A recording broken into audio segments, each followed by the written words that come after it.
He took all his pain and what was left of his strength and his long-gone pride, and he put it against the fish's agony. The fish came over onto his side and swam gently and started to pass the boat. The old man dropped the line and put his foot on it and lifted the harpoon as high as he could and drove it down with all his strength into the fish's side, just behind the great chest fin. He felt the iron go in, and he leaned on it and drove it further and then pushed all his weight after it. Then the fish came alive with his death in him and rose high out of the water, showing all his great length and width and all his power and his beauty. He seemed to hang in the air above the old man in the skiff. Then he fell into the water with a crash. The old man felt faint and sick, and he could not see well, but he cleared the harpoon line and let it run slowly through his raw hands, and when he could see, he saw the fish was on his back with his silver belly up. The shaft of the harpoon was projecting at an angle from the fish's shoulder, and the sea was red with the blood from his heart. The fish was silvery and still and floated with the waves. The old man laid his head on his hands. "Keep my head clear," he said. "I am a tired old man, but I have killed this fish, which is my brother, and now I must do the slave work. Now I must prepare the rope to tie him alongside the skiff," he thought. "This skiff will never hold him." He started to pull the fish in to have him alongside the skiff. "I want to see him," he thought, "and to touch and to feel him. He is my fortune," he thought, "but that is not why I wish to feel him. I think I felt his heart when I pushed on the harpoon the second time. Bring him in now and get the noose around his tail and another around his middle to tie him to the skiff. Get to work, old man," he said. He took a very small drink of water. "There is much slave work to do now that the fight is over." He looked up at the sky and then out to his fish. "Come on, fish," he said. But the fish did not come. Instead, he lay there, and the old man pulled the skiff up to him. When the fish's head was against the bow, he could not believe his size. It was the only way to kill him, the old man said. He was feeling better, and his head was clear. "He's over 1,500 pounds, he thought, maybe much more. I think the great DiMaggio would be proud of me today." He fastened the fish to the bow, to the stem, and to the middle thwart. He was so big it was like lashing a much bigger skiff alongside. He could see the fish, and he had only to look at his hands and feel his back against the stem to know that this had truly happened and was not a dream. They were sailing together, lashed side by side, and the old man thought, "Let him bring me in if it pleases him. I am only better than him through trickery, and he meant me no harm." It was an hour before the first shark hit him. The shark had come up from deep down in the water as the dark cloud of blood had settled and dispersed in the mile deep sea. He had come up so fast that he broke the surface of the blue water and was in the sun. Then he fell back into the sea and picked up the scent and started following the skiff and the fish. Sometimes he lost the scent, but he would pick it up again, and he swam fast and hard. He was a very big mako shark, built to swim as fast as the fastest fish in the sea, and everything about him was beautiful except his jaws.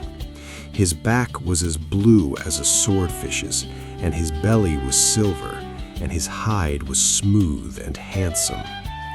Inside the closed double lip of his jaws, all of his 8 rows of teeth were slanted inwards. They were not the ordinary pyramid-shaped teeth of most sharks. They were shaped like a man's fingers when they are curled like claws. They were nearly as long as the fingers of the old man, and they had razor-sharp cutting edges on both sides.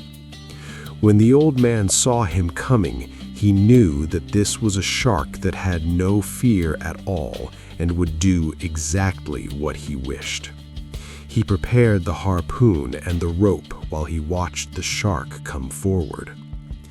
The old man's head was clear and good now, and he was full of resolution, but he had little hope. It was too good to last, he thought. It might as well have been a dream. I cannot keep him from hitting me, but maybe I can get him. Dentuso, he thought, bad luck to your mother.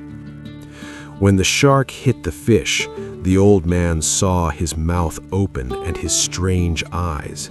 He heard the clicking sound of the teeth as he tore into the meat just above the tail. He rammed the harpoon down into the shark's head and into his brain. He hit it with his bloody hands, driving the harpoon with all his strength. He hit it without hope, but with resolution and complete malignancy. The shark swung over, and the old man saw his eye was not alive. The old man knew that he was dead, but the shark would not accept it. It plowed over the water as a speedboat does. Then he lay quietly for a little while and went down very slowly. He took about 40 pounds and my harpoon, the old man said. He did not like to look at the fish anymore since he had been mutilated. When the fish had been hit, it was as though he himself were hit. It was too good to last, he thought. I wish it had been a dream now, and that I had never hooked the fish and was alone in bed on the newspapers. But man is not made for defeat, he said. A man can be destroyed, but not defeated. I am sorry that I killed the fish, though, he thought. Now the bad time is coming, and I do not even have the harpoon. Don't think, old man, he said aloud. Sail on and take it when it comes. He knew quite well the pattern of what could happen when he reached the inner part of the current, but there was nothing to be done now. Yes, there is, he said aloud. I can lash my knife to the butt of one of the oars.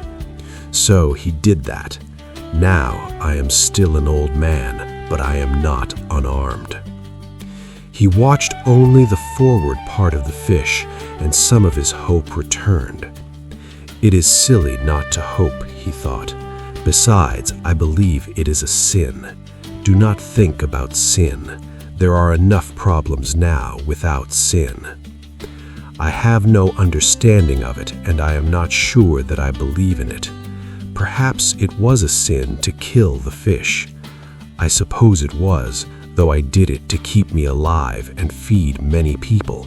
But then, everything is a sin. Do not think about sin. You were born to be a fisherman. You did not kill the fish only to keep alive and to sell for food, he thought. You killed him for pride and because you are a fisherman. You loved him when he was alive, and you loved him after. If you love him, it is not a sin to kill him, or is it more? But you enjoyed killing the dentuso, he thought. I killed him in self-defense, the old man said aloud, and I killed him well. Besides, he thought, everything kills everything else in some way. Fishing kills me exactly as it keeps me alive. The boy keeps me alive. I must not deceive myself too much.